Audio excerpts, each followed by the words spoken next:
अब हम लोग एसडीवैन समझने का प्रयास करेंगे। एसडीवैन समझने के पहले एसडीवैन में क्या कंपोनेंट होते हैं हम वो देखते हैं। एसडीवैन में किसी भी कंपनी का एसडीवैन हो गया या किसी सर्विस प्रोवाइडर का एसडीवैन हो गया। कई सर्विस प्रोवाइडर हैं जैसे सिस्को है, वेलो क्लाउड है, आजकल अरिस्टा है, फोर्टिनेट है, पालो अल्टो है, सब है। बहुत सारी कंपनीज इस मार्केट में है। तो किसी भी एसडी वैन नेटवर्क में टिपिकली तीन कंपोनेंट होते हैं। पहला होता है ऑर्केस्ट्रेटर, जो हमने पहले बात किया था, मैनेजमेंट प्लेन, कंट्रोल प्लेन और डेटा प्लेन। तो ये जो ऑर्केस्ट्रेटर होता है, ये मैनेजमेंट प्लेन वाला डिवाइस है बोल सकते हैं। इसका मेन काम ये होता है कि जो भी इंजीनियर कॉन्फ़िगरेशन करते हैं उसका स्टेटस चेक करना, मॉनिटरिंग करना, ये वो वाला डिवाइस देता है। टिपिकली एक सर्वर होता है जो कि एसडी वैन सर्विस प्रोवाइडर के नेटवर्क में रखा होता है। दूसरा होता है कंट्रोलर।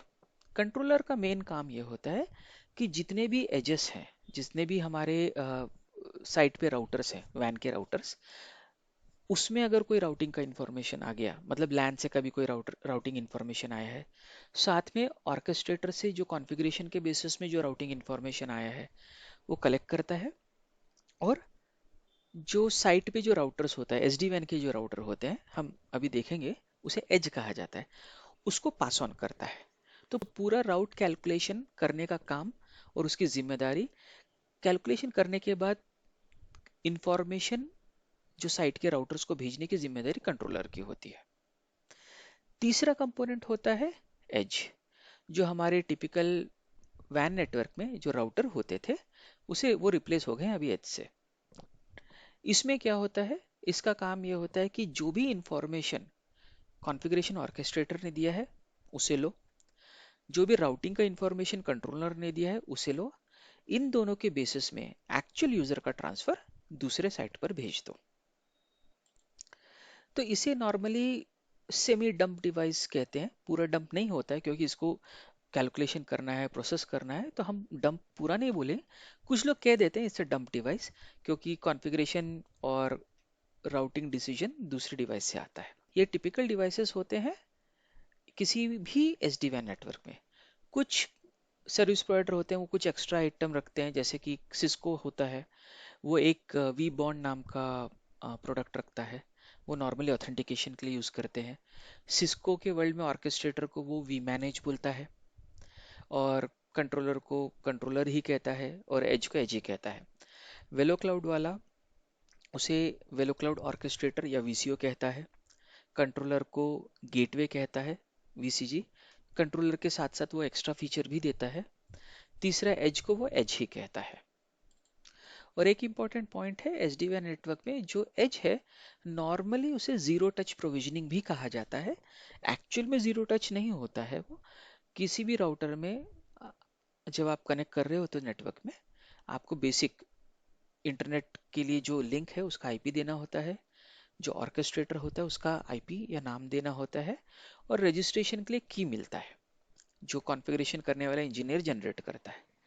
तो वो रजिस्ट्रेशन का की इसमें डालिए, तो एज क्या करेगा, इंटरनेट उठाएगा, इंटरनेट के थ्रू ऑर्केस्ट्रेटर पहुंचेगा, अपना की देगा, रजिस्टर करेगा, और उसमें जितना भी कॉन्फ़िगरेशन है वो सारा का सारा कॉन्फ़िगरेशन डाउनलोड कर लेगा। इस वजह से एसडी वैन को हम बोलते हैं मेजरली, और majority of the configuration is centralised.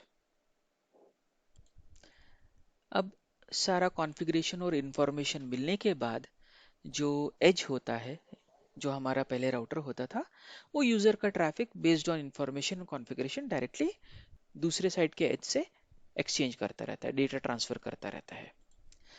एक बहुत इंपॉर्टेंट पॉइंट होता है, जैसे कि हमने वैन नेटवर्क में देखा था। टिपिकल वैन नेटवर्क में क्या होता है, राउटिंग करना, राउटिंग का कॉन्फ़िगरेशन करना, आईपीसेक टनल्स बनाना, बैकअप राउटिंग करना, ये सारा का सारा काम, इसमें से अधिकांश काम जो होता है वो एसडी वैन का सॉफ्टवेयर खुद देख लेता है। मतलब जब भी किसी एज से दूसरे एज के बीच में कम्युनिकेट होगा, आजकल बाय डिफॉल्ट वो आईपीसेक पे ही होता है, लेकिन आईपीसेक के लिए इंजीनियर को कोई खास कॉन्फ़िगरेशन डालना नहीं पड़ता है। ये इसका फीचर ही है कि एसडी वैन में जाएंगे तो जब भी आपका डिवाइस रजिस्टर होगा और कंट्रोलर जब उसे इंफॉर्मेशन देगा तो वो कंट्रोलर के साथ एक परमानेंट टनल बना के रखता है, आईपीसेक टनल। उसी तरह से जब भी दूसरे एज के साथ बात करेगा तो उसके साथ भी टनल बनाता है। कुछ इसमें परमानेंट टनल बनते हैं, कुछ जो सर्विस प्रोवाइडर देते हैं, कुछ सर्विस प्रोवाइडर जो देते हैं वो डायनेमिक टनल भी देते हैं। तो आपका ट्रैफिक जब भी फ्लो होगा वो थ्रू आईपीसेक ही होगा। तो ये जो सिक्योरिटी कॉन्फ़िगरेशन वगैरह है वो खुद एसडी वैन का ये जो नेटवर्क है, सेटअप है, ऑर्केस्ट्रेटर कंट्रोलर खुद देख लेता है। और जिस तरह से राउट का बैकअप, अगर आपके पास दो लिंक है तो एसडी वैन का सॉफ्टवेयर ही खुद ऐसा कॉन्फ़िगरेशन और कैलकुलेशन कर लेता है कि आपका जो राउटिंग है, पहला अगर लिंक बैठ गया अपने आप दूसरे लिंक से वो आईपीसेक टनल बना लेगा, एस्टेब्लिश कर लेगा और ट्रैफिक भेज देगा। अगर आपके डायनेमिक टनल्स हैं तो अगर एक साइड से दूसरे साइड के बीच में ट्रैफिक जा रहा है तो टनल रहेगा। और डायनेमिक का मतलब ये होगा कि जब ट्रैफिक नहीं होगा, मान लीजिए 3 मिनट या 4 मिनट तक कोई ट्रैफिक नहीं है, तो टनल को डाउन कर देगा वो। तो इसमें जो सिक्योरिटी का फीचर है, टनल एस्टैब्लिशमेंट है, ऑटोमेटिक राउटिंग है, बैकअप करना है, ये सारा का सारा एसडी वैन के अंदर का जो सॉफ्टवेयर है उसका कॉन्फ़िगरेशन देख लेता है। हाँ, इंजीनियर को सेलेक्ट करना पड़ता है कि क्या फीचर चाहिए, क्या फीचर नहीं चाहिए। मतलब एक हाई लेवल में एसडी वैन का टिपिकल कंपोनेंट का सेटअप है। अब हम लोग देखेंगे कि अगर हमने एसडी वैन को अपने पुराने वैन में इम्प्लीमेंट कर दिया तो हमारा सेटअप कैसा दिखेगा।